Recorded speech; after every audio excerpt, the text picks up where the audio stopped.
Nous sommes le 20 juin, il fait très chaud aujourd'hui, on a approché les 30 degrés et cette fois-ci j'ai une nouvelle vidéo pour parler de technologie et pour parler des box domotiques. Donc on rentre dans le cellier, là il y a quelques box.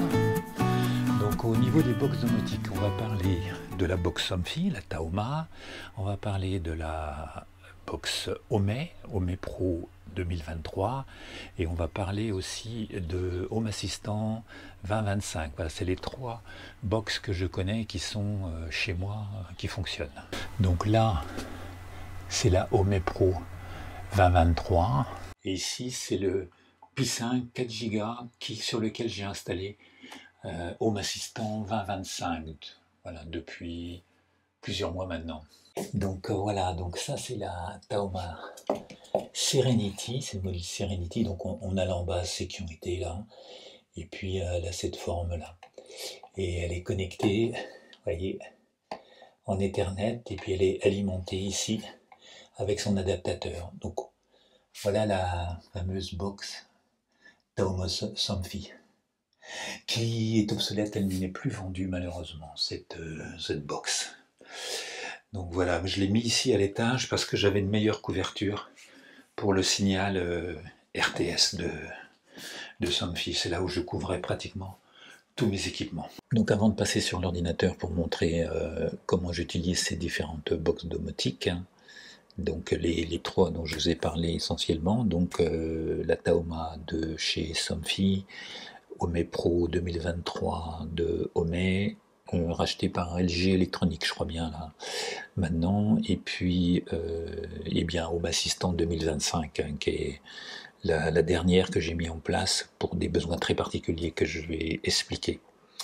Mais juste avant, je vais juste faire un petit historique rapide pour expliquer comment j'en suis arrivé là et en fait qu'est-ce qui est important pour moi dans la domotique et pourquoi en fait j'en ai essayé plusieurs, etc. Donc commençons par l'historique. Voilà, donc pour l'historique de l'installation des outils domotiques. Donc en général on met de la domotique, on a une nouvelle maison ou qu'on rénove une maison, etc. Et donc du coup on commence à réfléchir comment on va pouvoir automatiser certaines fonctions. Donc dans mon cas, la maison en Bretagne a été rénovée en 2014, hein, donc le 06, elle était prête. Voilà. Et en fait, je n'ai absolument pas automatisé la maison dès le début. C'était pas quelque chose que je trouvais hyper important. Ce qui était important pour moi, c'était plutôt la construction de la maison, le choix des matériaux, les espaces, etc. Donc la domotique, pour moi, c'était toujours quelque chose qu'on pouvait faire de toute manière après. Dans la mesure où on a mis les bonnes prises aux bons endroits, notamment pour les réseaux locaux, on peut toujours rajouter des choses après. Enfin, c'était mon point de vue à l'époque, et ça reste assez mon point de vue même maintenant. Donc 2014, et puis donc bon, on a voyagé pas mal et il ne s'est rien passé jusqu'en 2016 pratiquement. Voilà, c'est en 2016 que j'ai acheté la Taoma de chez Somfy. Donc là, Taoma Serenity, je crois que c'est comme ça que ça s'appelait, de chez Somfy. Alors pourquoi Somfy? Parce qu'en fait, tous mes volets roulants étaient Somfy, mes stores étaient Somfy, j'avais beaucoup d'éléments de Somfy et c'était ça qui m'intéressait d'automatiser en premier. Et je ne pensais pas que j'avais besoin de quelque chose de très sophistiqué, parce que bon, commander ces volets roulants pour qu'ils s'ouvrent le matin et qu'ils se ferment le soir, on n'a quand même pas besoin de quelque chose hyper sophistiqué, hein. Donc, malgré les inconvénients de l'époque, hein, parce que le gros reproche qui était fait à Somfy, c'est que ça fonctionne en radio, évidemment, et ça utilise le protocole propriétaire RTS de chez Somfy. Mais moi, ça ne me dérangeait pas. Le fait que ce soit propriétaire et tout, moi, ça ne me dérangeait absolument pas. Ce qui était important, c'est que ça fonctionne bien, et je voulais quelque chose de simple, qui pouvait facilement se configurer. Et donc c'est à ce moment-là que j'ai décidé de mettre la Taoma de Somfy. Donc j'ai automatisé 17 volets roulants et j'ai automatisé aussi 13 stores. Tous ces comment dire, ces équipements étaient motorisés par du Somfy. Donc sur les stores, en fait, c'est des Sonnes RTS. Donc eux, on était capable de les commander directement, alors que sur les volets roulants, il fallait un micro-module. Donc là, on mettait un micro-module. Et puis ici, c'était en direct. Alors la première chose que j'ai fait quand j'ai mis tous ces équipements, évidemment, et que j'ai décidé de faire le choix de la Taoma, premièrement, ça n'a pas été de mettre tout de suite la box. La première chose que j'ai fait, c'est de mettre des télécommandes Somfy. C'était ça pour moi le plus important. C'est-à-dire, premièrement, tous ces éléments-là étaient commandés déjà par des interrupteurs,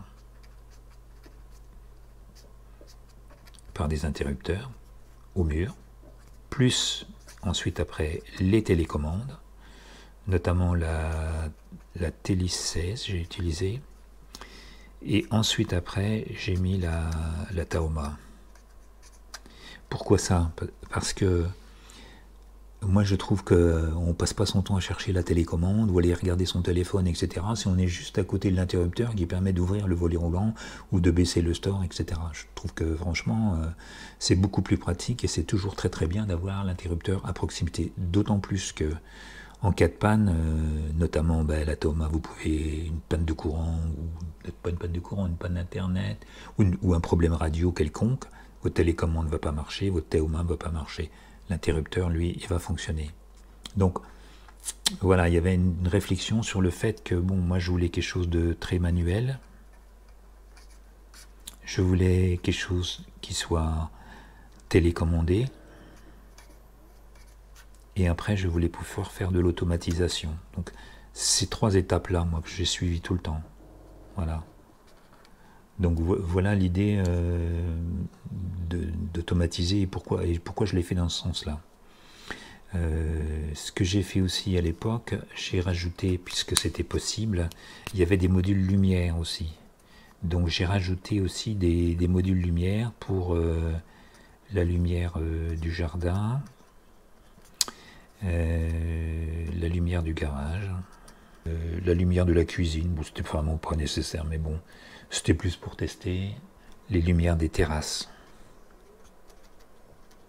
les terrasses extérieures. Donc ce qui était important, c'est jardin, garage, terrasse. Donc là, c'est pareil, ce sont des micro-modules, qui sont des micro-modules lumière, ils appellent ça, je crois. Donc derrière tous les interrupteurs de lumière, vous pouvez mettre un micro-module. Derrière tous les interrupteurs de télécommande des volets roulants, vous pouvez mettre un micro-module. Si j'avais mis un moteur Somfy plus, comment dire, plus basique, or celui que j'avais commandé, qu'on m'a été livré, c'était un qui incorporait en fait les micro-modules. Donc du coup, j'avais pas besoin de mettre là un interrupteur, puisque les stores en fait ont été mis après. C'était peut-être une erreur, ça d'ailleurs.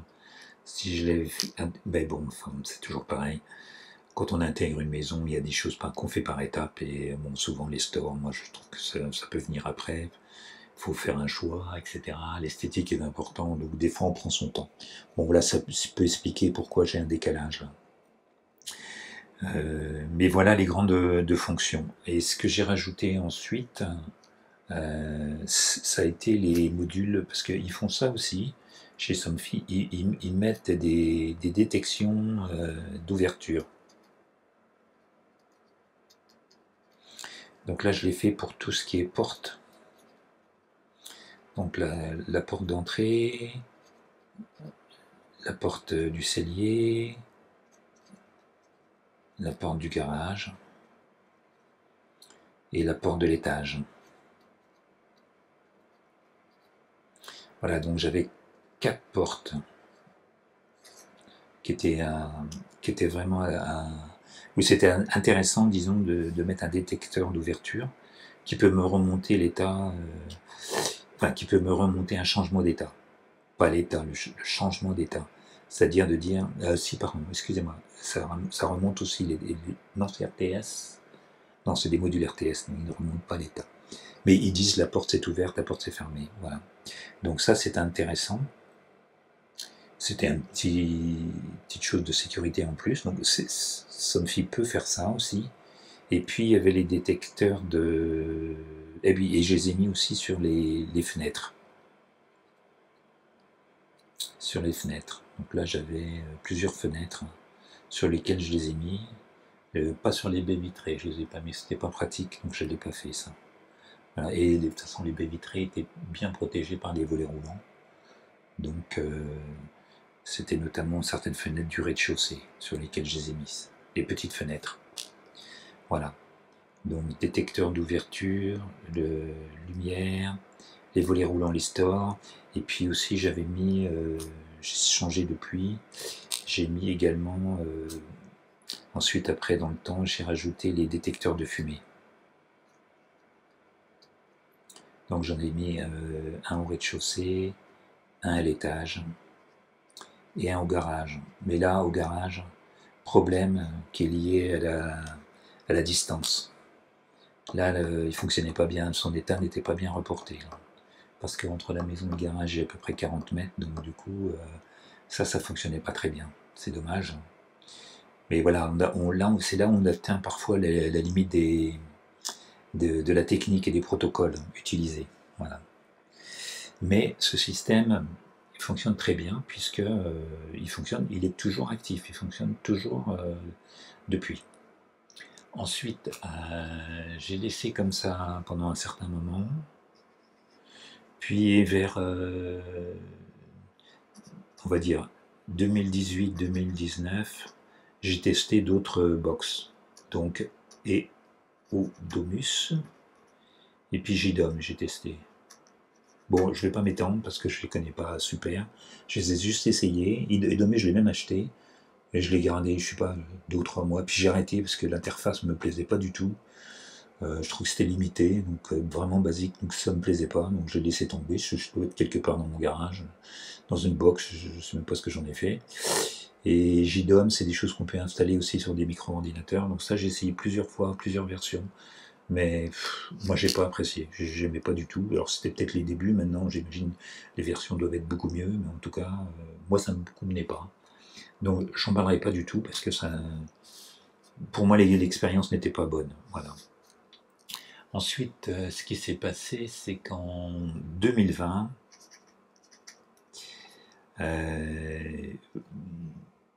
je voulais commencer à pouvoir mesurer des choses. Notamment les consommations électriques, les choses comme ça.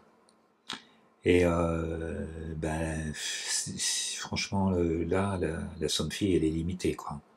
Donc du coup, j'ai vu qu'une entreprise démarrait et lançait, ça s'appelle Homey, et commençait à créer une box dans lequel elle intégrait pas mal de protocoles, dont le protocole RTS de Somfy. Donc moi c'était important d'avoir ce protocole. J'étais hors de question que je me mette à changer mes trucs qui marchaient très bien. Donc mais il faisait aussi du Z-Wave.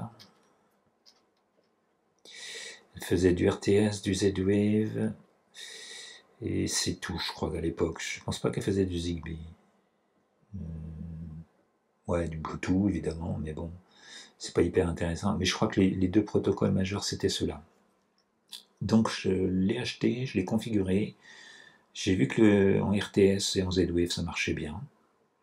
Donc j'ai pu commencer ici là à intégrer des graphes. Donc RTS ça me permettait d'avoir mon backup par rapport à Somfy. Les trucs Somfy, ça marche en parallèle, donc le Somfy continue à marcher.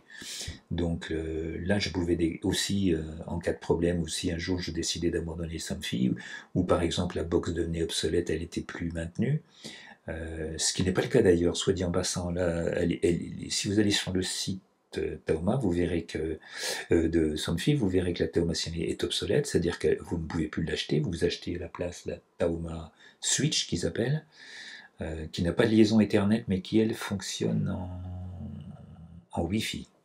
Je crois que c'est ça la grosse différence. Sinon, je crois qu'elle maintient tous les protocoles et même d'autres. Donc je pense que pour ceux qui ont du Somfy, qui veulent quelque chose de peut-être plus simple, ça peut être toujours intéressant à regarder. Donc moi ça m'intéressait ça. Et là j'ai pu commencer à intégrer du Z-Wave et notamment de mettre des modules, je pense que j'ai mis des modules à EOTech pour me faire les mesures de consommation, énergie et puissance sur les différentes parties de la maison. Donc j'ai intégré les modules à EOTech pour pouvoir faire des mesures de consommation et pouvoir avoir des graphes et mieux suivre et puis comparer les graphes les uns par rapport aux autres. Donc ça c'était intéressant, donc ça j'ai fait ça pendant un certain temps. Et puis en 2023, ils ont sorti la nouvelle Home, qu'ils ont appelée la Home Pro. Alors là, la Home Pro, elle intégrait beaucoup plus de protocoles, était plus performante. Toujours du RTS, du Z-Wave, du Zigbee, sans module, hein, c'est-à-dire sans rajouter des choses. Elle arrivait comme ça. Elle était plus performante, donc plus de performance. Les protocoles permettaient d'aller plus loin, etc., etc. Donc, comme j'avais déjà créé des scripts sur la Home, etc. Donc du coup, je me suis passé sur la Home Pro, ça a été assez facile pour moi. Bien que la migration, franchement, elle n'était pas géniale, elle était même plutôt nulle, il fallait pratiquement tout réécrire. Mais bon, c'est pas grave, ça fonctionnait bien. Donc maintenant, j'ai supprimé celle-ci et je n'ai plus que la Home Pro là. Voilà, donc, et j'avais toujours mes modules à EOTech, et puis je pouvais rajouter d'autres modules. Voilà. Donc j'ai fait ça, et c'est toujours actif, donc ça fonctionne toujours. Et puis, en entre-temps, j'ai installé tous mes panneaux solaires, et j'ai acheté un véhicule électrique. Et là, je trouvais que je manquais de... Comment dire ?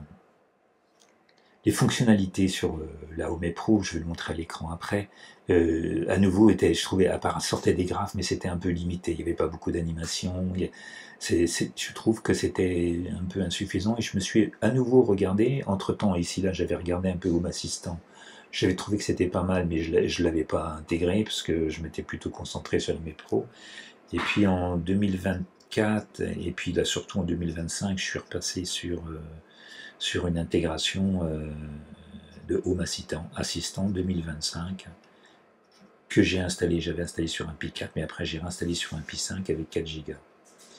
Et je dois dire ça marche très bien. Et là j'étais assez bluffé parce que il y avait des nouvelles versions qui arrivent assez souvent, mais je trouvais que c'était stable.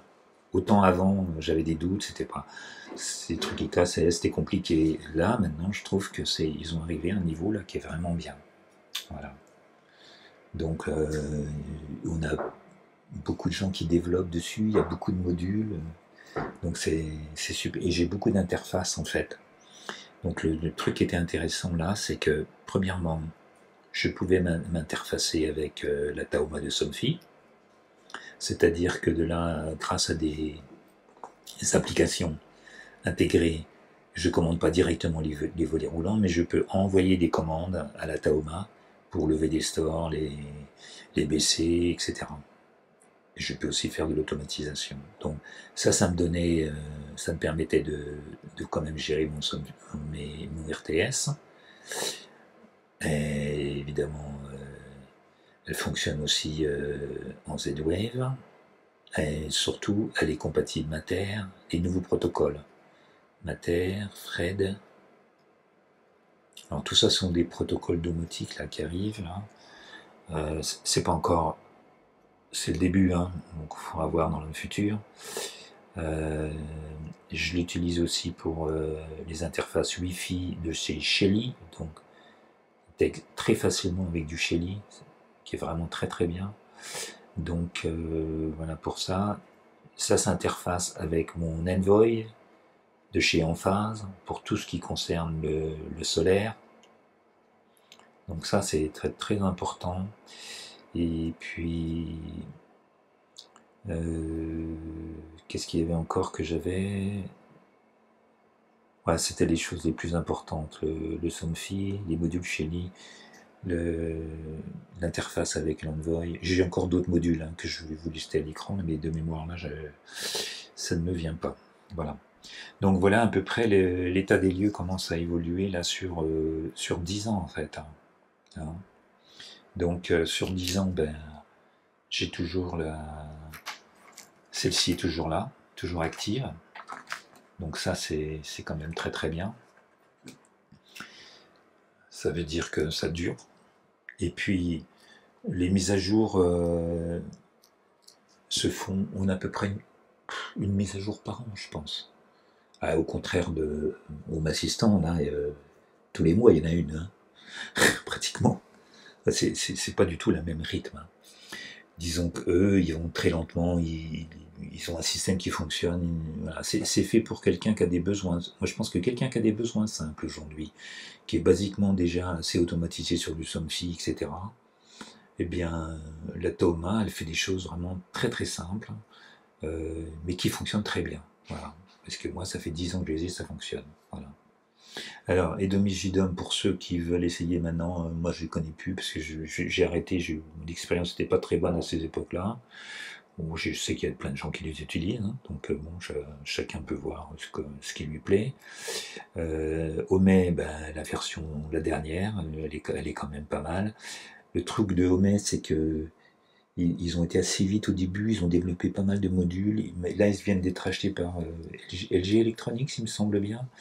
Je sais pas si ça va durer en fait.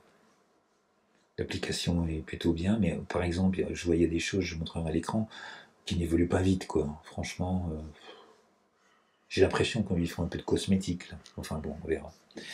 Donc là, et puis le dernier, à mon avis, qui est important, c'est Home Assistant. Là, pour le coup, quelqu'un qui veut aller sur des choses un peu évoluées, il peut partir directement sur Home Assistant. Alors, le seul défaut qu'il va avoir, sauf à mettre autre chose que du Somfy, pour le coup, il faudrait mettre des modules autres que Somfy, parce que sinon, si vous n'avez pas... il y avait une interface qui s'appelait RFX TR, je sais plus quoi, mais honnêtement, l'intégration directe sur Home Assistant, c'est pas génial. Donc, peut-être là, garder tout ça, et puis mettre autre chose que du Somfy à ce moment-là, pour les micro-modules, etc. Mettre peut-être du Zigbee, du Z-Wave, ou même du Shelly. Moi, je pense que ça vaut le coup, le Shelly. Parce que très souvent, ces modules sont alimentés. Le problème du Shelly, c'est que ça fonctionne en Wi-Fi. Alors, c'est à la fois un problème et quelque chose de très très bien. Très très bien, parce que quand le module est alimenté, ben, du coup, il a la puissance, il va être parfaitement, comment dire, atteignable. Voilà, c'est ça que je voulais dire. À partir du moment où il est alimenté, ce qui est le cas derrière des interrupteurs ou ce qui est le cas derrière des lumières. Donc, la plupart du temps. Surtout qu'ils viennent de sortir un nouveau module là d'ailleurs. Et donc, ça c'est un gros avantage parce que du coup, si vous avez un réseau Wi-Fi dans votre maison qui est vraiment au top, ben, du coup, les modules Shelly vont être vraiment bien adaptés, quoi. Et ça sera fiable. Et vous partez pas sur des modules plus compliqués comme moi je trouve que c'est plus compliqué comme le Z-Wave ou le Zigbee ou les processus comment dire, d'inclusion et tout ça peuvent changer. Je trouve suivant les marques et tout, je trouve que c'est vraiment gênant. Sur Shelly, ça fonctionne tout de suite. Ça scanne le réseau, ça trouve les éléments et boum, ça y est, ça fonctionne. Donc ça serait vraiment peut-être des choses à voir, quoi. Moi, c'est ce que je ferais. Le gros problème du Shelly, ben, comme il est en Wi-Fi, si vous allez vous mettre des détecteurs de porte ou des détecteurs d'ouverture, des choses comme ça fonctionne sur pile. Et donc, par conséquent, vous risquez de vous retrouver avec des problèmes de durée de vie des piles. Et là, ça devient vraiment embêtant, parce que c'est des protocoles, le Wi-Fi, dès qu'on met du Wi-Fi, c'est gourmand, quoi. Voilà, c'est le seul bémol. Donc, voilà un peu pour l'historique. Très simple. Et donc, on peut passer maintenant de regarder à l'écran qu'est-ce que ça donne. Voilà, donc maintenant on va parler de la Taoma, donc qui est le premier système que j'ai installé. Donc quand on veut, après l'avoir installé, la première configuration c'est de se créer un compte sur le site de Somfy, Taoma. Donc une fois que vous avez rentré votre email et votre mot de passe, vous arrivez ici dans la configuration. Donc là, le système, il est déjà configuré, dans mon cas. Donc la première chose qu'on voit, c'est on a les tabs en haut, là, ma maison et puis ma sécurité. On a sur le côté les scénarios, les agendas et les détections smart, qu'ils appellent ça. En haut, ici, sur la droite, on a la liaison avec Internet. Donc ça permet de vérifier que votre box, elle est bien connectée au serveur Somfy. Et puis là, on a le menu. Donc un menu pour aller sur votre compte, créer votre habitation, donc ça c'est quand vous démarrez, votre configuration, pouvoir supprimer des équipements, rajouter, etc. Après ça c'est des informations légales et puis vous pouvez vous déconnecter. Donc dans mon cas on retrouve bien les volets roulants, là, les 17 volets roulants qu'on peut commander tous un par un ou en groupe grâce à ces commandes. Sur chacune des icônes, des équipements que vous allez trouver, quand vous cliquez dessus, vous pouvez le monter, le faire descendre ou le mettre en position prédéfinie, qu'on appelle maille. Voilà. Ça c'est valable pour tous les équipements, volets, roulants et puis les stores notamment. Donc voilà les équipements, les stores, même combat, c'est la même chose. Et ensuite après, vous avez la base de sécurité. Donc ça, c'était ce qui était vendu avec la Taoma classique que j'ai. La Taoma Serenity, ils appelaient ça à l'époque. Et ça intègre un petit haut-parleur, une petite alarme, ça. Donc, et ça permet de verrouiller sa maison ou pas. Quand vous partez, vous pouvez dire que vous allez déclencher les sécurités. Donc dans ce cas-là, ça consiste essentiellement à faire fonctionner cette alarme et à vous envoyer une notification. Quand on a des micro-modules lumière qu'on a installés, on va les retrouver ici. Dans mon cas, j'en ai 4, hein, cuisine, garage, jardin et terrasse. Et puis on a aussi chez Somfy des prises télécommandées qui sont des prises RTS. Donc pareil, donc ces prises, vous pouvez effectivement, moi je peux commander la lumière de la piscine, le garage, et puis une là qui est libre que je n'ai pas utilisée. Il existe un bouton tactile hein, qui permet de télécommander la mise en alarme, etc. Moi je n'utilise pas. J'avais des capteurs I/O aussi, donc qui est un autre protocole de chez Somfy. Pour le capteur soleil et puis luminosité, etc. Je les utilise pas en fait. Et j'ai trouvé qu'ils n'étaient pas hyper fiables. Ils se dégradent avec le soleil, notamment. Donc là, par exemple, voilà ce que ça vous donne comme genre de courbe. Là, il est 11h, bon ben on voit, on est arrivé à 542 lux. Je ne sais pas si la mesure est exacte, parce que en fait je ne m'en sers pas de ça. Voilà. Ensuite, vous avez les détecteurs de mouvement. Ce sont pareil des détecteurs I/O. Donc, les détecteurs de mouvement, quand vous les positionnez, ça fonctionne sur pile. Donc, ça vous donne un niveau de pile. Donc, en gros, ça vous dit la pile, elle fonctionne ou elle ne fonctionne pas. Hein. La barre qui est affichée là, elle n'est pas très fiable. Par contre, ça donne bien les mouvements, c'est-à-dire des mouvements ou pas de mouvements. Voilà. Donc ça c'est pour les détecteurs de mouvement. Puis ensuite après vous pouvez créer des scénarios. Vous avez les détecteurs de porte. C'est le même principe. Fermé, ouvert, d'accord. Changement d'état. Et puis ça c'est le détecteur de fumée à l'étage. Mais je ne l'utilise plus celui-ci. Donc je pense qu'il faudra que je le supprime. Et puis la fameuse télécommande dont je parlais tout à l'heure que je n'utilise pas non plus. Donc voilà à peu près les équipements tels qu'ils sont déclarés ici. Pour les scénarios maintenant, ici sur les scénarios, vous pouvez donc après décider par exemple de créer des scénarios. Donc dans mon cas, par exemple quand je m'en vais, fermer départ. Donc je suis dans le scénario fermé départ. Ici, là, en fait, vous mettez, vos équipements apparaissent en haut. Voilà. Et puis, en fait, ce qui se passe, c'est que vous les prenez comme ça. Donc là, ils sont grisés, ça veut dire que je ne peux pas les mettre. Hein. Je ne peux pas les tirer et les mettre dans mon scénario. En fait, ça fonctionne... il faudrait peut-être que je prenne un scénario... Voilà, par exemple, voilà, la lumière piscine n'est pas dans le scénario, mais je pourrais le mettre, hein, d'accord ? Donc par exemple, je pourrais ici dire que la lumière piscine, voilà, je viens de la mettre là, et je veux la mettre off ou la mettre on. Voilà, de manière permanente ou que pour 5 minutes par exemple. C'est quand même pas trop mal hein, pour quelqu'un qui veut faire des petits scénarios très simples, c'est une bonne solution. Voilà, donc là je l'ai annulé parce que ça ne m'intéresse pas de changer de ce scénario. Donc vous pouvez comme ça vous créer des scénarios tout simples. Dans mon cas, voilà, scénario c'est fermer départ, mais voilà, je vais baisser seulement les stocks du séjour ou du salon, ou éteindre à l'extérieur, ou allumer, etc. Donc il y a toute une série de petits scénarios que je m'étais fait. J'utilise en général que les scénarios du genre au lever du soleil, je veux que tous les volets s'ouvrent, ou que le rez-de-chaussée, ou que l'étage, ou des choses comme ça. Voilà.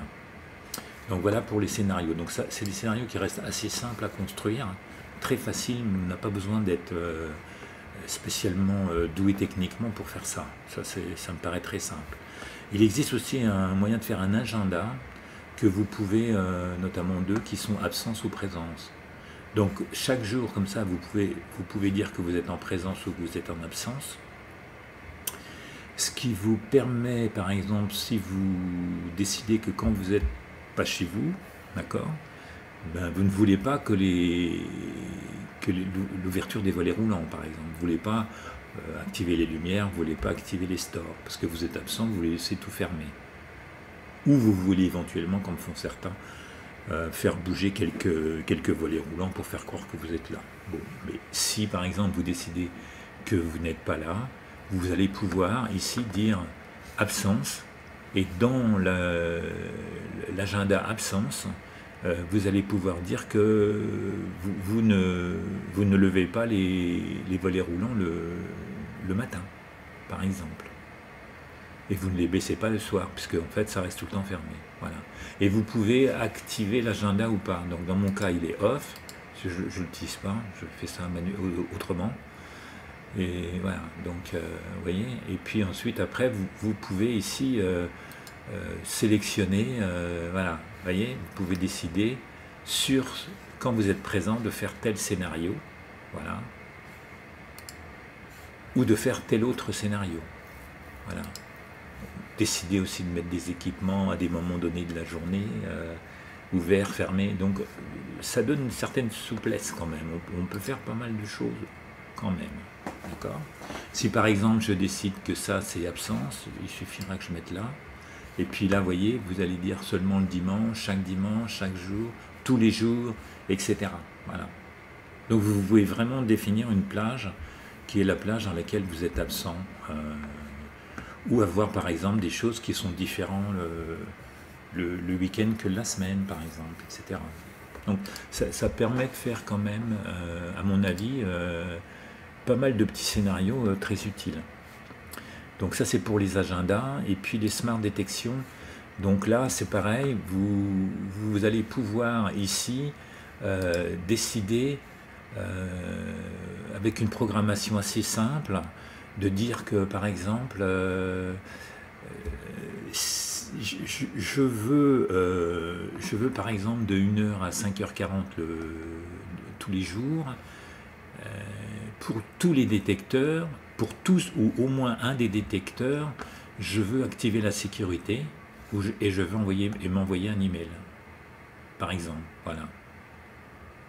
À moi ou à d'autres, vous voyez, on peut aussi décider qu'on va mettre une alerte ici, d'accord? Voilà. Donc, ou qu'on va faire une commande, par exemple, là, sur un équipement.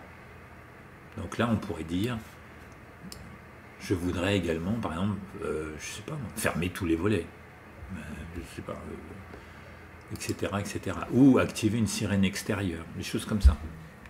Voilà. Donc voilà le genre de programmation qu'on peut faire sur les différents détecteurs. Donc moi j'en avais créé deux détecteurs suite à des détections de mouvement ou des détections d'ouverture quand on est absent. Voilà. Et je peux pareil les activer ou pas les activer. C'est la même chose. Voilà. Donc ça c'est ce qu'ils appellent la Smart Detection. Ici en bas, vous avez un petit récap, une timeline de ce qui s'est passé. Donc, et vous pouvez vous déplacer comme ça et voir. Donc, on voit mes mouvements et ouvertures la nuit.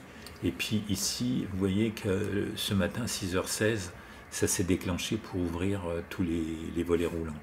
Et si, je ne sais pas si on voit la programmation. Oui. Non, on ne la voit pas là, le soir. Ah oui, parce qu'en fait, ça vous dit ce qui va se passer. L'événement ne s'est pas encore passé. Là. Voilà. Peut-être par contre, le matin... Voilà, hier soir. Voilà, hier soir, à 23h16, ça s'est fermé. Voilà.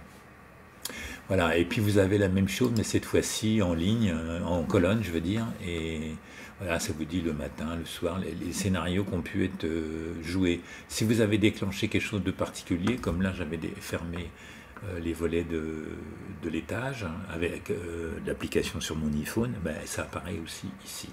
Voilà, c'est un peu le log en fait des événements qui se sont passés, qu'on peut voir comme ça au niveau d'un graphique. Voilà.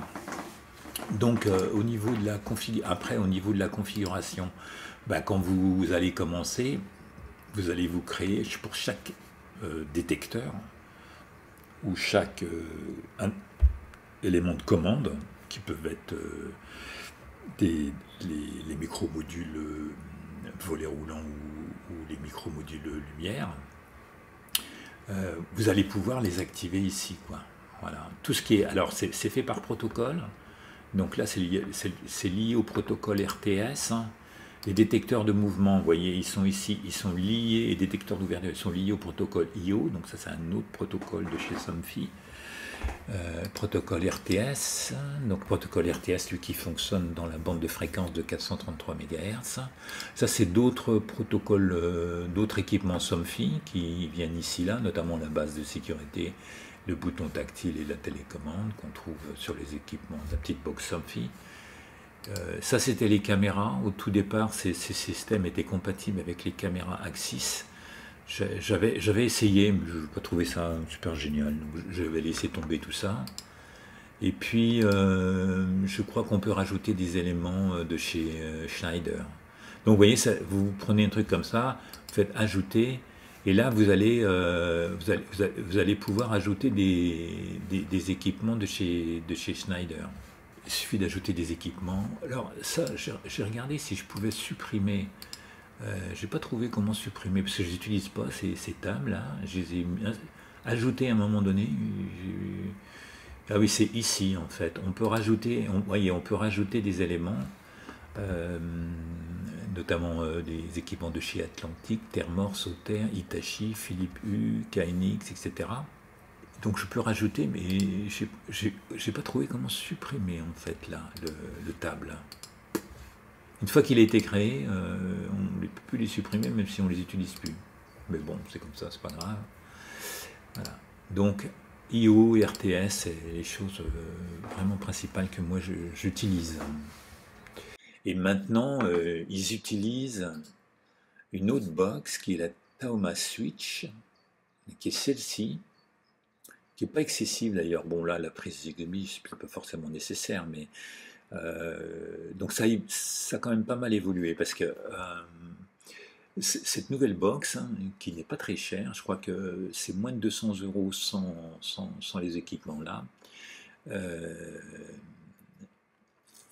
Elle permet, je suppose, à peu près les mêmes choses en termes de, si on regarde les caractéristiques,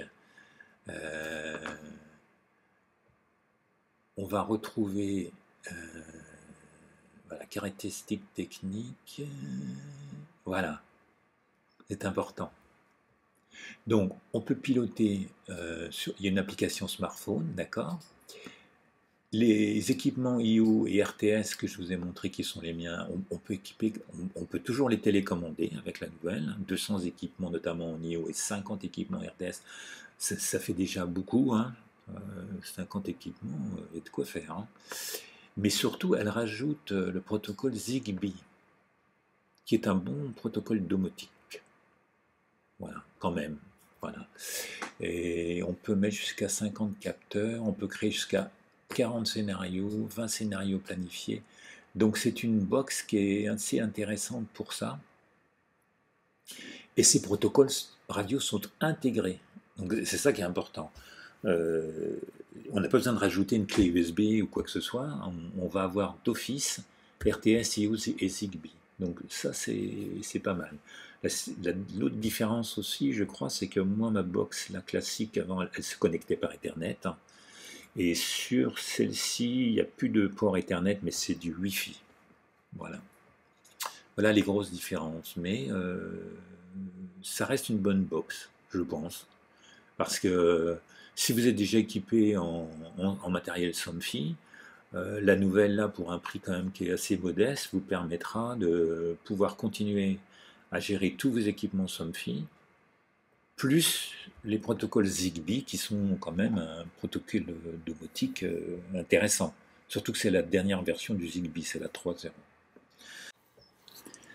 Donc pour l'interface sur l'iPhone, sur la Taoma classique, donc l'application se présente comme ça, Somfy Taoma classique. Donc on va retrouver comme sur l'interface web, là on arrive dans les menus des favoris, d'accord. Donc dans les favoris on peut retrouver ces différents équipements, volets roulants, lumière, détecteur de mouvement, détecteur d'ouverture, mais aussi les scénarios. Et ici sur le menu de la Taoma, on retrouve tout en haut le lien arroba en vert qui veut dire que la liaison internet fonctionne, et puis ensuite tous les équipements dans ma maison, tous les équipements qui ont été définis, comme sur l'interface web, c'est pareil. Et on peut commander chacun des équipements, comme sur l'interface web. C'est pareil. Voilà. Donc, aucune différence là au niveau de l'interface. C'est à peu près la même chose sur les scénarios. On va retrouver tous les scénarios et puis on va pouvoir les modifier. Pareil. Donc voilà, en cochant ou en décochant les éléments. Ensuite, l'agenda, même chose. On peut effectivement, pareil, se mettre en présence ou en absence. Et la détection smart, même chose également. On peut l'activer ou la désactiver. Et ensuite, activer ou désactiver chacun des éléments des scénarios smart qu'on aura définis. Voilà, le dashboard, ben, c'est exactement comme sur le web. Voilà. Et puis les choses à venir, là, on a aujourd'hui 22h40. La compte, sur le compte, bon, c'est comme sur le web. La configuration. Donc, par contre, au niveau de la configuration, ce n'est pas possible. On ne peut pas ajouter d'équipement. Il faut le faire sur le web, comme on peut le voir là. Voilà. Donc, il y a une limitation là de ce côté-là. Et puis, on peut aussi se déconnecter. Donc, très similaire, très pratique. Fonctionne lorsque vous êtes chez vous ou à l'extérieur, évidemment, sans problème, puisqu'on passe par les serveurs Overkeys. Donc ça, c'est la box que j'ai décidé de mettre en place en 2020. Là, j'ai acheté la première version de Homey. Alors pourquoi j'avais fait ça? C'est parce que en fait je voulais mesurer beaucoup plus mes consommations, etc. Donc là je voulais aller un petit peu plus loin et je pouvais pas avec la classique en fait. Et la Tahoma Link, la Switch n'existait pas encore, je crois pas. C'est assez récent ça, je crois. Et donc je m'étais orienté vers la Homey parce que la Homey justement intégrait les protocoles RTS de Somfy, donc du coup je pouvais utiliser, en télécommander en direct depuis la Homey mes équipements Somfy, donc ça c'était important. Donc RTS et IO, et elle intégrait aussi le Zigbee. Oui, c'est ça, il intégrait aussi le Zigbee et le Z-Wave aussi, je crois, si je me souviens. Parce que là, effectivement, j'ai la nouvelle. Donc ça, c'était à l'époque en 2020. Puis en 2023, ils ont sorti une nouvelle qui était plus performante.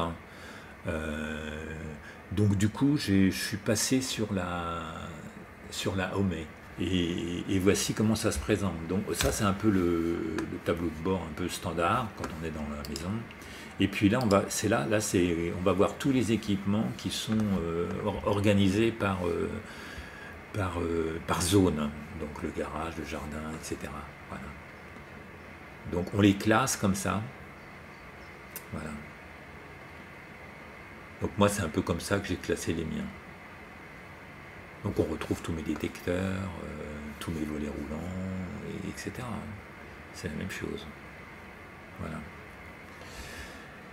Et puis ici, sur le côté, on va avoir les flux. Donc par exemple, si je regarde dans les routines, prenons-en une par exemple le matin. Donc, voilà ce que je vous disais à propos des scripts qu'on peut créer de manière un peu graphique. Vous voyez, en fait, ce sont des box que vous pouvez déplacer, vous pouvez créer des logiques. Donc là, par exemple, le soleil se lève, je suis présent, et on est en automne, en été, au printemps ou en hiver. J'envoie une notification sur mon iPhone, et puis en fonction de la saison, je vais décaler l'ouverture, ou je ne vais pas la décaler. Voilà. Et puis là, je vais envoyer comment dire, le scénario ouvrir le matin de la Tahoma, puisque là j'utilise une intégration qui est une intégration de la Tahoma. Voilà, puisque oui, il y a des intégrations aussi, on peut rajouter des petites applications qui vont pouvoir interagir avec soit d'autres box, soit d'autres protocoles, etc. Donc ça c'est intéressant aussi, ces intégrations. Un peu les mêmes types de choses qu'il y avait sur la Tahoma avec les applications qu'on pouvait rajouter que je vous ai montré. Voilà. Donc je vais vous montrer ça après. Donc ça c'est les flux. Eux ils appellent ça les flux. Donc celui-ci ils appellent les flux avancés. Voilà, parce que là c'est graphique. D'accord. Donc on peut créer des variables, on peut enregistrer, voilà, on peut faire un peu de programmation. Voilà. Bon, il faut avoir déjà une idée de ce que c'est que la programmation, etc. Donc, bon, je suis pas sûr. Je ne sais pas si quelqu'un qui veut quelque chose d'extrêmement simple, bon, c'est déjà, vous voyez, on est déjà dans un niveau un petit peu au-dessus, donc c'est un peu moins facile de ce côté-là, on va dire, malgré l'interface graphique qui est très bien, soit dit en passant. Voilà. Sinon, les anciennes routines, voilà, ça c'est typiquement les flux tels qu'ils étaient avant. Donc ils ont deux manières de faire des flux, ce qu'ils appellent le flux et le flux avancé. Le flux avancé, c'est la partie graphique que je viens de vous montrer. Et ça, c'est le flux standard, on va dire. Et là, on retrouve, vous voyez, quand, est, alors, la programmation basique, on va dire. Voilà, mais qui fonctionne très bien aussi. Hein. Donc, voilà les deux modes de programmation qui existent sur cette box. Et ensuite, là, ce qui était intéressant chez eux, c'est les graphes.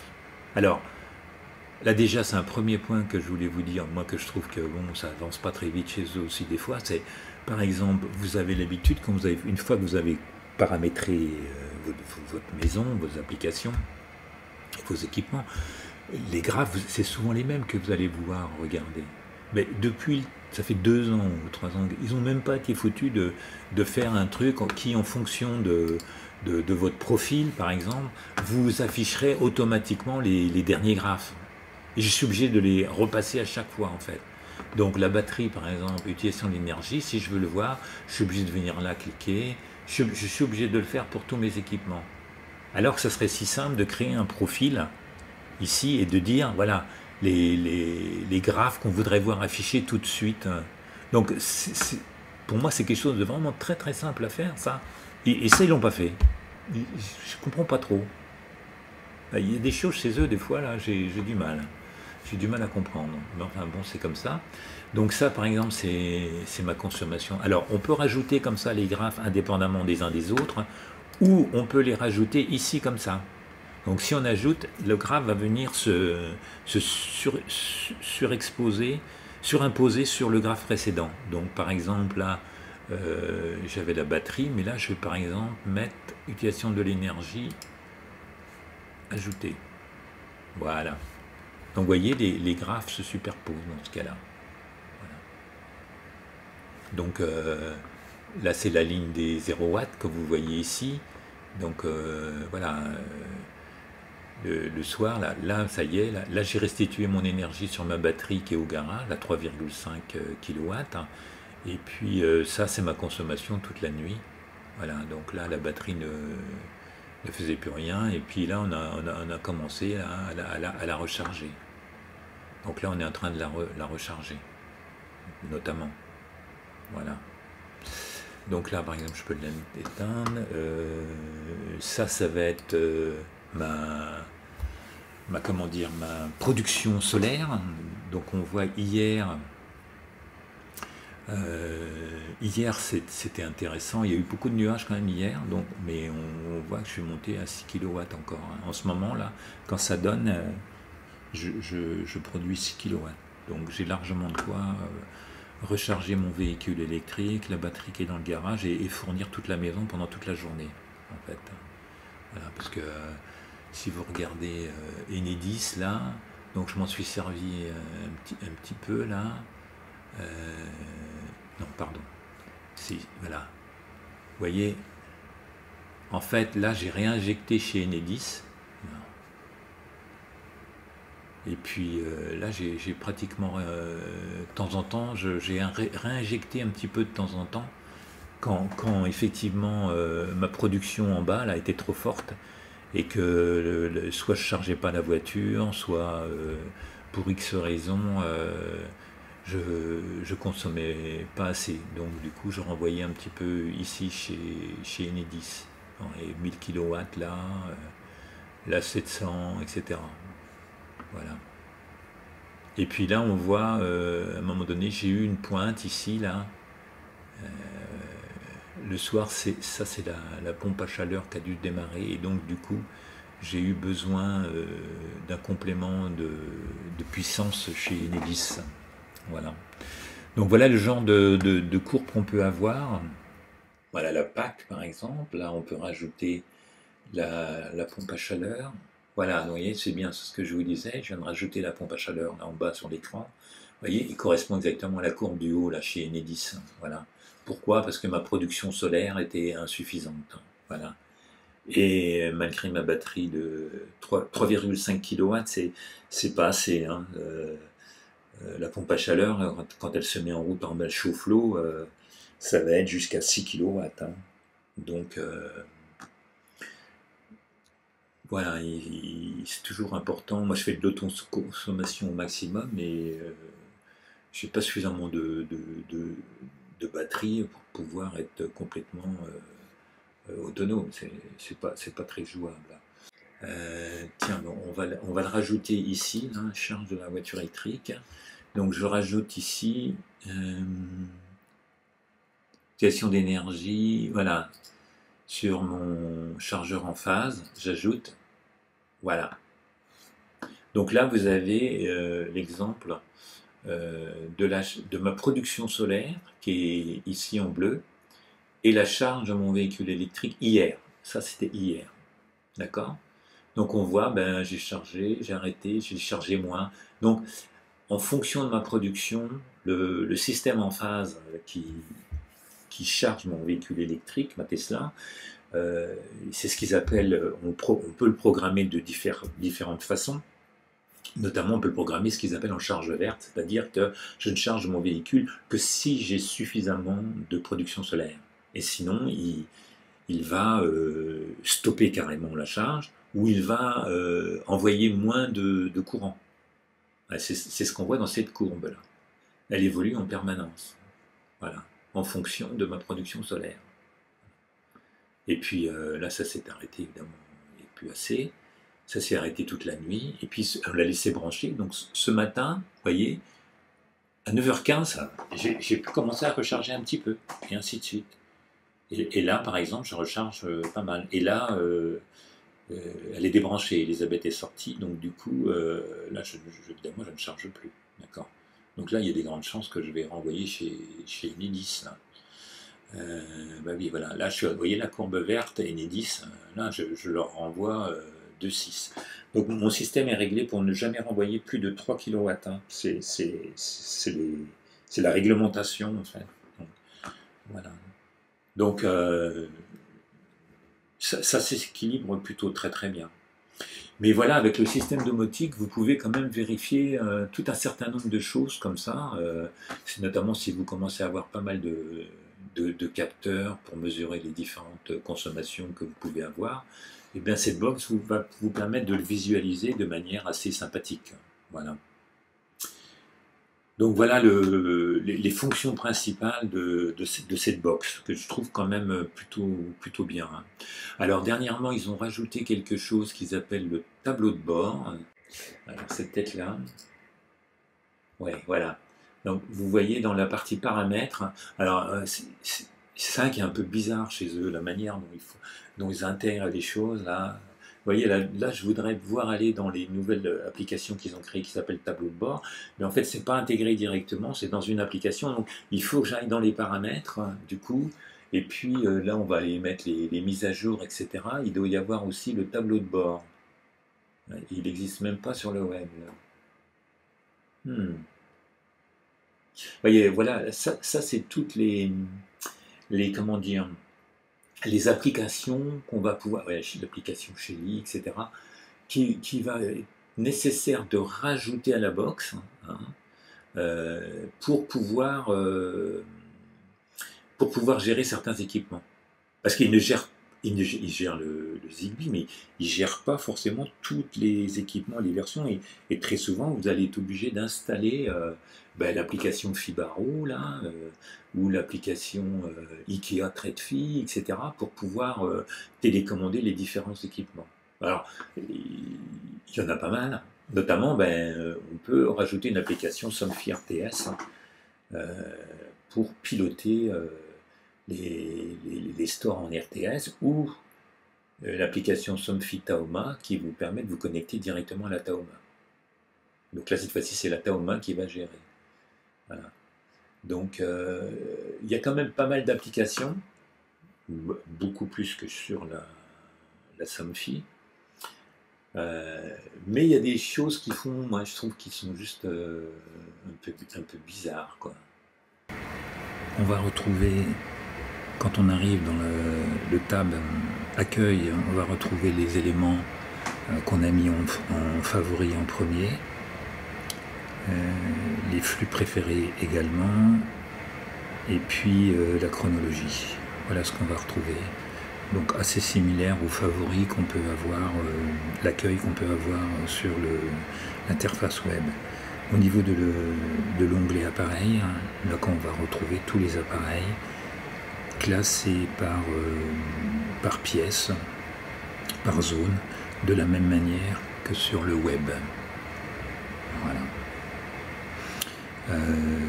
Chacun des appareils, par exemple, prenons la consommation du garage. Prenons la consommation du garage, par exemple. On peut, en appuyant, voir à quelle fréquence viennent d'être rafraîchies les différentes valeurs. Donc ça, quand c'est possibilité que c'est des interrupteurs on peut allumer ou éteindre, et on peut aussi voir les graphes de la même manière qu'on les voyait sur l'interface web, mais évidemment sur un écran beaucoup plus petit, avec la possibilité de voir hier, sur 7 jours, les 6 dernières heures, etc. Donc là, c'est assez similaire. Par contre, vous n'avez pas la possibilité de cumuler les graphes. Chaque graphe est attaché à l'équipement correspondant.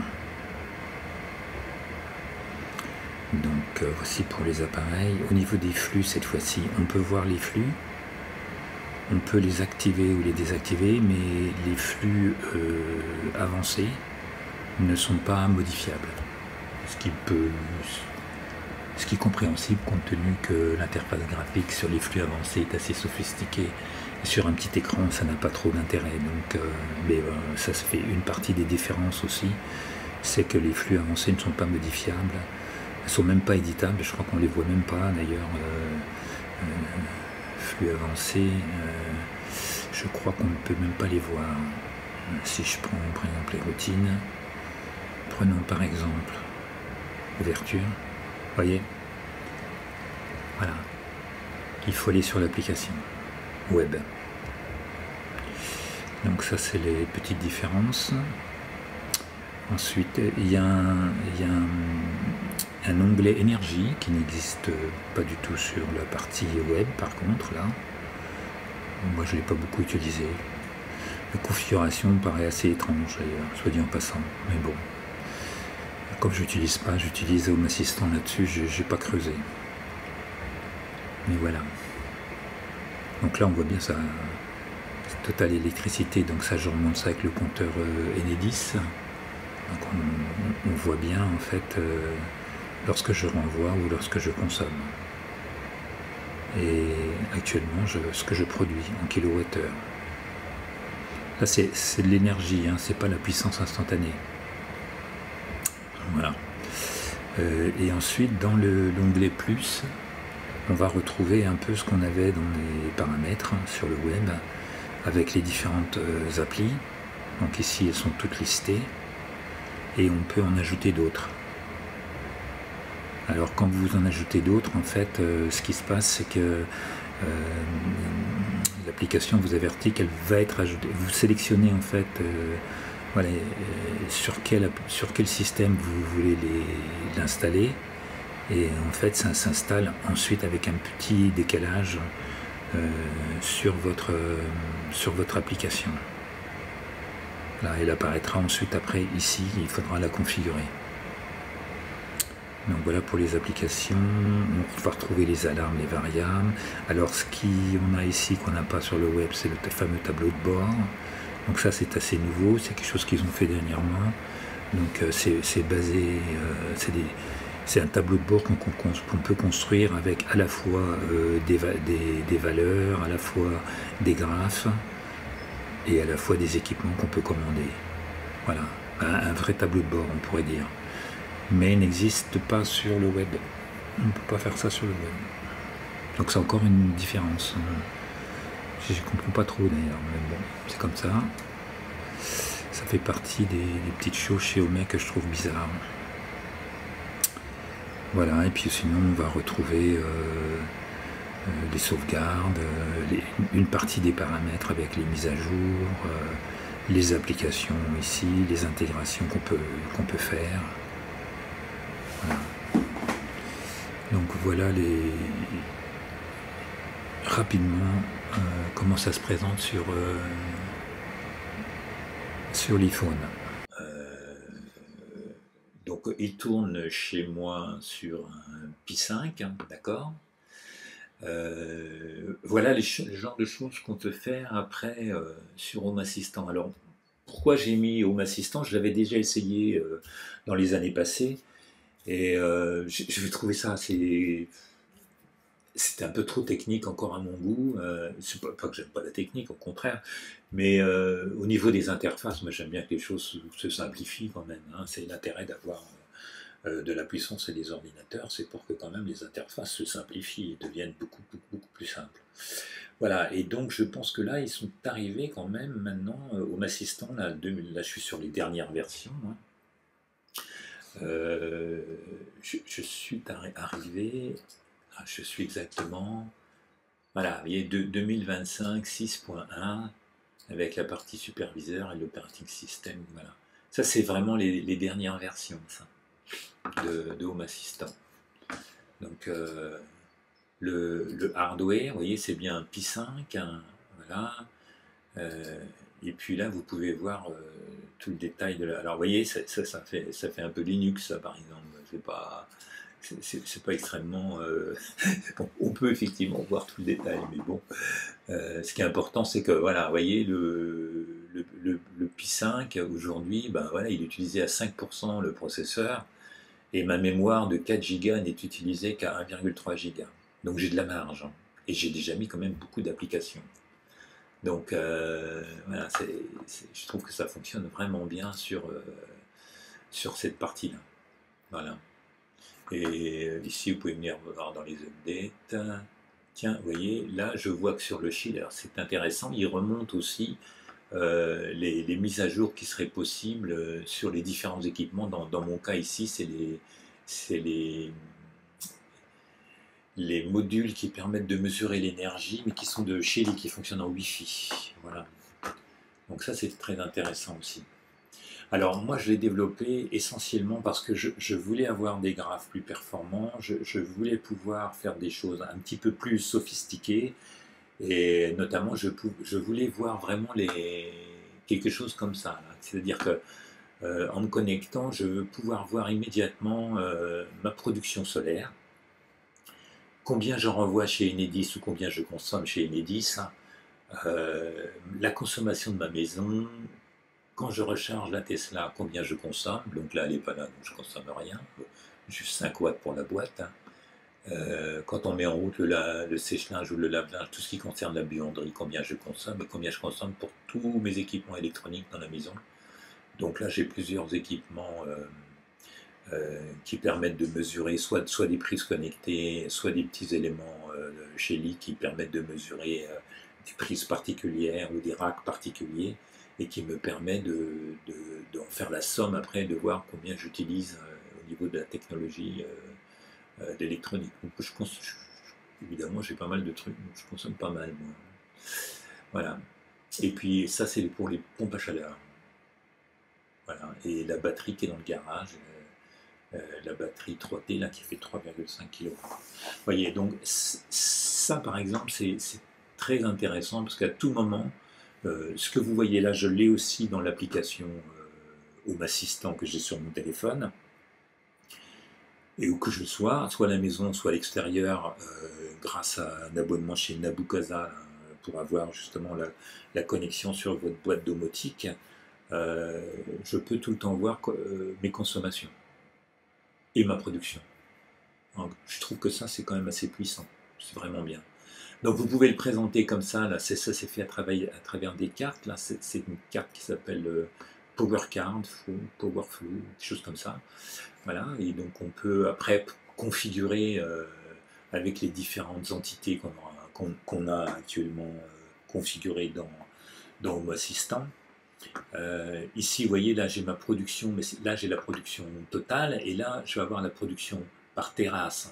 Ça m'intéressait aussi à un moment donné de pouvoir voir comment je chargeais et je déchargeais ma batterie dans le garage, et combien chacune des terrasses produisait. Voilà. Donc là, c'est par terrasse, plus machin. Ici, c'est la production totale de la terrasse. Donc là, on va retrouver la valeur qu'elle a, c'est la même. Des fois, il y a un petit décalage parce qu'en fait, les entités ne sont pas rafraîchies au même moment. Ça, c'est ce que ma consommation avec Enedis. Aujourd'hui, là, je leur renvoie 2,7 kW en fait. Ça, c'est ma production solaire aussi. Donc ça, c'est pareil, c'est la même que celle-ci. Mais vous voyez des petits écarts parce que les compteurs ne sont pas rafraîchis à la même vitesse. Ça, c'est la pompe à chaleur, charge de la Tesla et la buanderie. Voilà. Et puis là, après, j'ai pris ces mêmes infos et je les ai mis sous forme de graphes, parce qu'on peut faire ça. Donc ça c'est aussi intéressant de voir comment ça se... Alors chacun des graphes, donc là je vais le recentrer, voilà, chacun des graphes et comment dire, on peut le positionner son graphe en fait, hein, donc ça c'est pas mal en fait ça, voilà. Donc là je rafraîchis, je remets par défaut, voilà. Et ici c'est un graphe où j'ai essayé de mettre, alors des fois c'est le problème c'est que c'est pas trop visible, mais en fait quand on a l'habitude après ça va très bien. Donc là je mettais ma production, la consommation en fait la consommation nette venant de chez Enedis, voilà, mais que je récupère à partir de mon système en phase.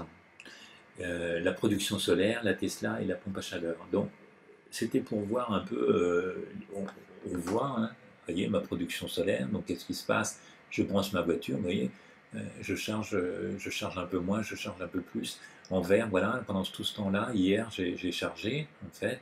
Ici c'est la pompe à chaleur qui s'est déclenchée, donc on voit que là, bah, d'un seul coup, bah, évidemment, chez Enedis, j'ai été obligé de reprendre jusqu'à 4 kW, hein, voyez, pendant un temps assez court, à peu près 40 minutes. Et puis ensuite, évidemment, pendant toute la nuit, j'ai consommé, et ainsi de suite. Voilà. Et ça c'est pareil, ça c'est la charge et décharge de ma batterie domestique qui se trouve, c'est une batterie en phase 3,5 kW. Donc on voit en fait que ce qui se passe avec dans la journée, c'est la batterie ici là, qui n'est pas une très grosse batterie, elle joue un rôle de tampon. Par exemple, si je me mets à charger le véhicule électrique, hein, d'accord, j'ai suffisamment pour charger, il va charger jusqu'à 20 ampères. Mais à un moment donné, je ne sais pas, je vais mettre un four dans la maison, donc du coup j'en aurai moins pour le véhicule électrique. Et ce qui peut faire, plutôt que de donner des sauts brusques sur la charge du véhicule électrique, il va aller repiquer dans la batterie juste pendant un certain temps, jusqu'à ce qu'il se voie qu'effectivement, peut-être que ça ne suffira pas, et donc du coup il se met à charger un peu moins le véhicule électrique. Donc il y a une espèce comment dire, d'équilibrage qui se fait comme ça à travers l'intelligence des systèmes en phase, puisque en fait tous ces systèmes là, moi j'ai mis de l'emphase pour les micro-onduleurs que j'ai sur mes panneaux solaires, ma gateway elle est en phase et mon chargeur de voiture il est en phase. Donc ces équipements communiquent ensemble pour essayer justement d'équilibrer correctement les différentes charges et décharges des différents équipements et en fonction de ma consommation. Voilà. Donc ça c'est pas mal. Voilà. Je trouve qu'il y a une très bonne intégration. Là. Je regarde ça depuis plusieurs mois là, et franchement je trouve ça plutôt bien. Quoi. Voyez, on est monté à 6 kW là quand même. Hein. Le plus que j'ai monté c'est 6,2. Le plus que je pourrais aller c'est 6,8. Mais ce qui se passe, en fait je n'irai jamais à 6,8 parce que certains micro-onduleurs vont se mettre à écréter. Voilà ce qui se passe en fait, hein. En fonction notamment comment dire, des terrasses, parce que j'ai des micro-onduleurs IQ8M qui eux peuvent fournir jusqu'à 330 voltampères, donc 330 watts, et les IQ8A sur le carport, eux, ils vont jusqu'à 360. Donc je l'ai noté une certaine journée, là j'ai vu, là en fait, j'étais arrivé au maximum des IQ8M, ils se sont mis à écréter. En fait, ils écrètent pas à 330, ils écrètent à 310 en fait, à peu près, peu de choses près, voilà. Et sur les IQ8A, ils n'ont pas écrété. Jusqu'à présent, je n'ai pas eu suffisamment de production de puissance solaire pour que ça écrète. On a des soleils, on a des nuages, je veux dire. Donc du coup, d'un seul coup, hop, on est redescendu à 2,8. Voilà. Donc voilà le genre de choses qu'on a. J'ai aussi une caméra, genre de webcam que j'ai mis sur ma station météo et sur le ciel, parce que j'envisageais de la publier sur ma station météo. Mais je peux aussi l'interfacer avec Home Automation, Home Assistant. Donc du coup, je l'ai là. Là, c'est une autre façon de voir encore les informations un peu plus détaillées par mes différents équipements. Vous voyez ici, voilà. Le fait que Home Assistant s'intègre avec les systèmes en phase, ben, j'ai même le détail de la puissance en watts par micro-onduleur. Donc ça, c'est le carport, ça, c'est la terrasse sud, et ça, c'est la terrasse nord. Donc, et là, j'ai fait la somme des productions. Voilà. Donc ça, c'est intéressant aussi parce que, vous voyez, bah, c'est comme ça que j'ai vu qu'à un moment donné, sur je crois que c'était sur la terrasse sud, ici, là, c'est comme ça que j'ai vu qu'à un moment donné, ben, je ne dépassais pas 310 watts. Et que ma terrasse sud, au total, elle écrétait. C'est comme ça que je m'en suis aperçu. Voilà. Et puis là, en plus, là c'était un peu des statistiques, je voulais comparer en fait sur la terrasse nord, parce que j'ai des panneaux qui sont en exposition ouest et est, la différence, les deux courbes avec la moyenne et les valeurs les plus hautes et les plus basses, pour voir les différentes productions. Donc on voit aujourd'hui, ben, évidemment, c'est ce qui se trouve à l'est, les panneaux qui sont orientés à l'est qui vont produire le plus dès le matin. Et puis la partie ouest démarre un petit peu après, et ainsi de suite. Alors que sur la terrasse sud et carport, elles sont orientées à peu près pareil au sud. Il y a quelques degrés d'écart peut-être, et on voit les courbes se suivent parfaitement. Voilà. Alors que là, on a bien ce décalage. Donc ça, c'est... Et puis là, c'est quelques indicateurs. Je peux commander des lumières, des choses. Mais ça, c'est plus des tests. En fait, j'utilise pas ça. Voilà. Ce qui m'intéressait vraiment là avec Home Assistant, c'était vraiment toute cette partie-là que moi, je trouvais très intéressante, quoi. Voilà. Donc, Home Assistant, ça reste vraiment un très très bel outil maintenant. Hein. Donc là c'est pareil, vous voyez, j'ai mis des petites cartes comme ça, ce qui fait que au tout début en haut là, je reprends les valeurs telles quelles de pas mal d'éléments qui viennent soit de ma station météo, là il fait, la station météo me dit qu'il fait 21,6, là, l'humidité à 80%, il y a 1000, la pression c'est 1000 millibars. Voilà, s'il pleuvait, j'aurais ici des indications. Le vent est à 4,8 km/h, donc ça va. La direction, 232 degrés. Donc on est plutôt ouais, nord-ouest. Voilà, ici. Alors ça, c'est intéressant parce que à cause, justement, par les intégrations, parce que Home Assistant, comme les autres, comme Home, mais encore beaucoup plus, on peut intégrer beaucoup d'applications dans Home Assistant. Et donc, notamment, j'intègre avec ma station météo, j'intègre avec mes indicateurs de qualité d'air, j'intègre également des caméras, vous avez vu, j'intègre tous les systèmes en phase, et encore bien d'autres éléments, hein, des capteurs de température, etc., etc. Donc, de ce point de vue-là, c'est certainement la box qui offre le plus de possibilités. Voilà. Donc voilà, on retrouve ces éléments-là. On retrouve actuellement mes indices de qualité d'air. Vous voyez que la QA est à 9,8. Et les particules, on est à 2,3, donc ce qui est très bon. Vous voyez, on était à 25 hier. Ce qui était moyen au-dessus de 10, et on est plus bon, on est un peu moins bon, on va dire. Hein. Donc si vous regardez Airbrace par exemple, vous allez être en orange là, probablement, c'est-à-dire légère pollution. Voilà. Et puis vous voyez, on est descendu là toute la nuit là, avec la fraîcheur, et ce matin, moi je suis là. Voilà. Donc J'aime bien suivre ça. C'est super intéressant de regarder comment évoluent les particules, la pollution, etc. Là, je vais retrouver pareil, ça m'est donné par ma station météo. Ça me donne le niveau de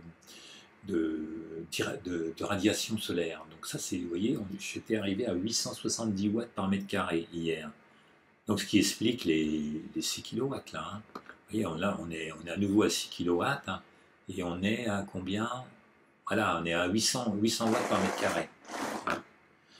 Un panneau solaire, quand on vous le vend à, par exemple, 400, 410, 425 watts crête, ces mesures ont été faites avec une radiation solaire de 1000 watts au mètre carré. D'accord? Donc, à 800 watts, on commence à s'approcher des valeurs nominales du panneau, mais on n'y est pas encore. Voilà. Et c'est ce qu'on retrouve, là, la courbe, je la retrouve ici d'ailleurs. C'est la même courbe que je vais retrouver également sur mon site avec ma station météo. Voilà, ça c'est le charte de la voiture. Donc là on voit bien justement les variations. Je ne sais pas si on peut... Voilà. Voilà. Vous voyez, ça variait pas mal. Hein. Donc c'est intéressant. Et puis après, bon, ce que je vous ai déjà expliqué là, sur les micro-inverteurs. Voilà. Donc ça c'est vraiment comment dire, le tableau de bord sur lequel je viens pratiquement tout le temps. Et puis après, vous pouvez vous créer d'autres qui sont plus spécifiques, par exemple sur la consommation d'énergie. Vous voyez, ça c'est encore une autre courbe. Ici, là c'est sur la puissance, mais là c'est sur la consommation d'énergie sous une forme différente, en kilowattheure, etc. Là c'est uniquement des capteurs de température. Moi je fais des essais aussi en Zigbee là, pour voir, etc. Donc on peut faire, là par exemple c'est sur ce qui est un peu informatique, avec une imprimante à jet d'encre, etc. Là c'est un peu la sécurité, tous les détecteurs qui me reviennent, que je peux rajouter, qui me reviennent par le système de Somfy, etc. Donc on peut comme ça se créer des tableaux de bord, on peut en créer beaucoup, ce qui permet de faire des tests, ce qui permet d'avoir de petit à petit mieux comprendre comment ça fonctionne. Voilà. Donc là par exemple j'en ai une sur la qualité d'air.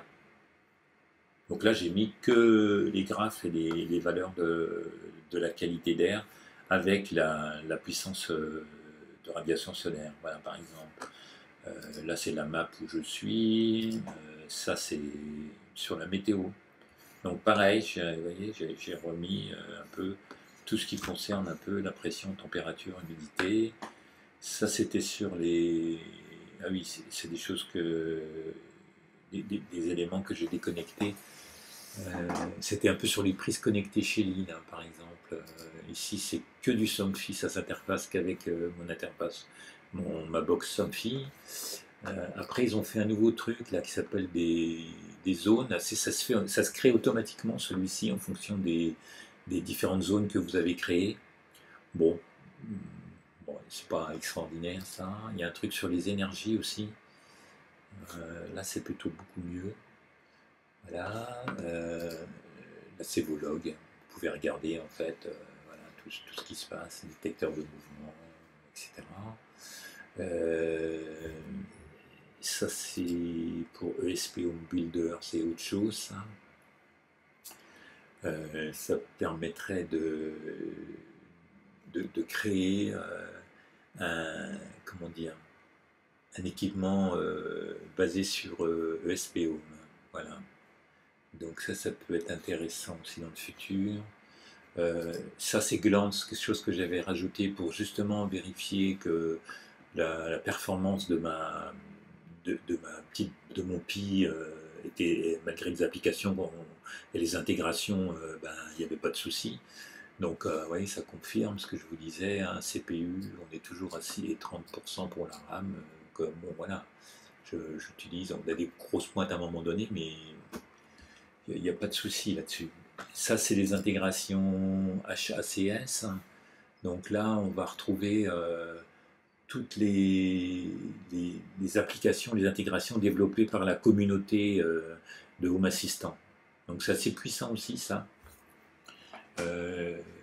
c'est intéressant d'aller voir, là j'ai mis sur Glance, si je l'enlève, vous voyez, là vous voyez un peu tout ce qui se développe à travers la communauté. Ah, c'est tous les équipements, il y en a vraiment beaucoup, quoi. Donc il y a de très grandes possibilités de personnalisation de l'application grâce à ces modules créés par la communauté ou également par Home Assistant. Ici dans Device and Service, vous voyez, donc ça c'est les éléments, les intégrations que j'ai moi-même installées. On peut rajouter ici, là, on peut ajouter une intégration. Et là, vous voyez, pareil, vous voyez, Matter, Zigbee, 17 tracks, il y a énormément aussi déjà.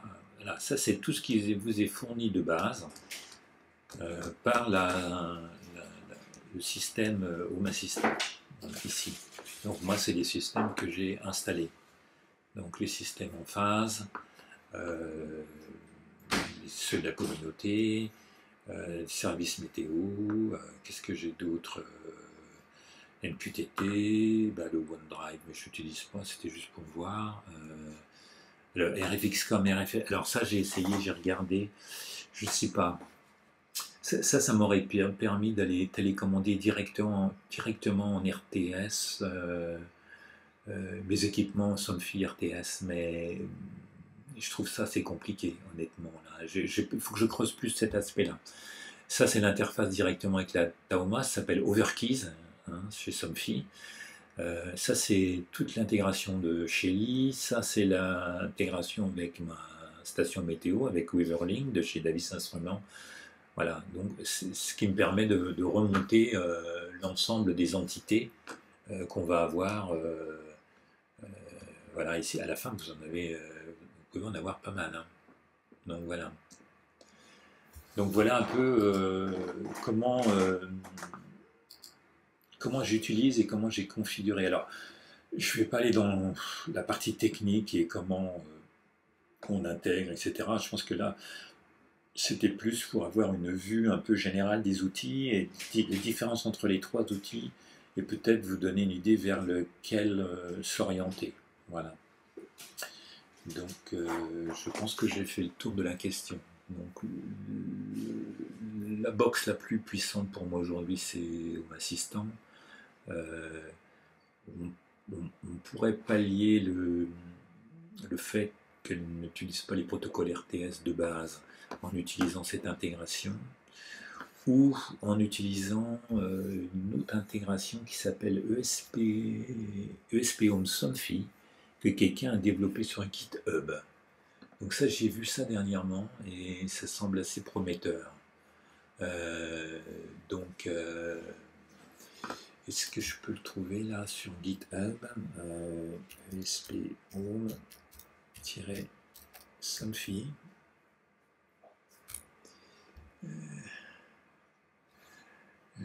Je crois l'avoir vu. Voilà. Voilà. Donc là, par exemple, je crois qu'ils en parlent là, ici. Vous voyez. Voilà. Voilà, sur GitHub. Voilà. Simple ESP Somfy RTS Device. Voilà.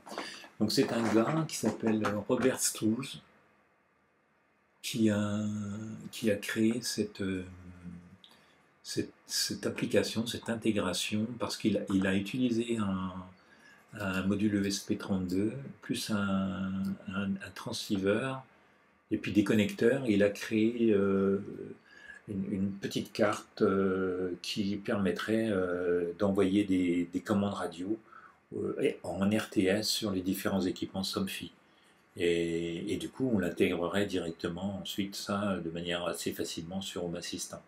Voilà. Donc là, vous avez tout est expliqué là. Donc ça, j'ai vu ça dernièrement, j'ai trouvé ça vraiment très malin. Et à la limite, pour quelqu'un qui a du Somfy, qui voudrait un jour pouvoir abandonner la box Somfy pour X raisons, voilà. et tout gérer à partir de Home Assistant, eh bien c'est possible avec cette application-là, cette application et cette intégration. Et ces petits équipements que vous pouvez construire vous-même, hein, ça ne coûte pas très cher tout ça. C'est un peu pourquoi les modules ESP32, là, il vraiment a beaucoup de succès là, chez les bricoleurs, là, parce que en fait c'est pas cher. Donc voilà, c'est peut-être voilà, à réfléchir voilà, entre Homey, la Tahoma, ou voilà, ici, vous voyez, alors un autre intérêt aussi, je n'en ai pas parlé, mais il y a une genre de auto-discovery et auto-découverte qui se fait. Et donc là, par exemple, il sait qu'il a vu un équipement WeThings, par exemple, je peux l'ajouter, etc. Je ne l'ai pas fait si ça ne m'intéressait pas. Mais oui, il y a pas mal de choses qui se font en automatique dans le Home Assistant, qui est vraiment très intéressant, quoi. Ils ont vraiment super évolué là-dessus. Voilà. La troisième application qu'on a regardée, qui est Home Assistant 2025, donc existe aussi évidemment sur iPhone et Android. Donc quand on la lance, revient sur le tableau de bord par défaut qui était défini sur le web. C'est exactement le même. Là par contre, on est dans des choses qui sont extrêmement similaires. Voilà. Vous voyez, on retrouve tout en haut la partie Power et puis mes différents onglets que j'avais créés. On les retrouve bien. On retrouve tous mes éléments que j'avais définis sur le web. Et notamment les cartes qui permettent de voir la consommation et la production en temps réel. Elle est là exactement de la même manière. Mes compteurs sont là de la même manière, la production, les graphes, tout suit. Donc ça c'est quand même un des gros avantages aussi, je trouve, de Home Assistant. C'est que qu'on soit sur le web ou qu'on soit sur sa tablette ou son téléphone, on va retrouver exactement la même interface. Et sur le menu sur le côté, vous voyez, vous retrouvez tous les onglets, la qualité d'air, la météo, les équipements Somfy, les zones, etc. Les modules HACS, les modules de la communauté, etc. Donc il y a même un mode terminal que vous pouvez activer. Et vous retrouvez même les settings, donc vous pouvez aller dans vos devices et puis ensuite après, pareil, aller voir vos différentes intégrations, voir les devices un par un, ou il y a 53 là, et vous pouvez les modifier. Voilà. Donc c'est très similaire. Donc on retrouve les intégrations en bas dans l'onglet, les devices. Donc c'est vraiment les onglets qu'on retrouve sur le haut de la fenêtre dans l'interface web, mais ici c'est en bas. Vous allez retrouver toutes les entités, hein, puisque une intégration et un équipement peut vous renvoyer plusieurs entités, qui peuvent être la température, l'humidité, le fait que la porte est ouverte ou qu'elle soit fermée. Chaque fois, ça ce sont des entités séparées. Et puis les helpers, là, qui sont des aides. En fait, ça consiste... moi, j'utilise beaucoup les helpers pour me recréer des noms qui ont un sens pour moi. Par exemple, la consommation d'énergie du bureau. Si vous regardez son nom dans le détail, il n'est pas toujours très parlant, quoi. Et Sensor ID Enedis, voilà. Et là, c'est les groupes options. Voilà, ça va me donner Cellier Envoy 122 000, nanana. C'est pas très causant tout ça. Donc ça permet des fois de pouvoir renommer en fait une entité sur un nom plus parlant, comme juste Enedis par exemple. Donc moi je trouve ça très utile les helpers, et puis on peut aussi faire des opérations, c'est-à-dire qu'on peut grouper des entités pour faire une entité qui va vous donner la somme de l'ensemble, en fait, hein, des choses comme ça. On peut faire énormément de choses sur Home Assistant, hein, c'est puissant. Hein. Donc, un système où on n'est pas perturbé quand on regarde sur le web et quand on regarde sur l'iPhone ou sa tablette. C'est vraiment très similaire. Énormément d'intégration, énormément de mises à jour, au moins une tous les mois. Beaucoup de développement.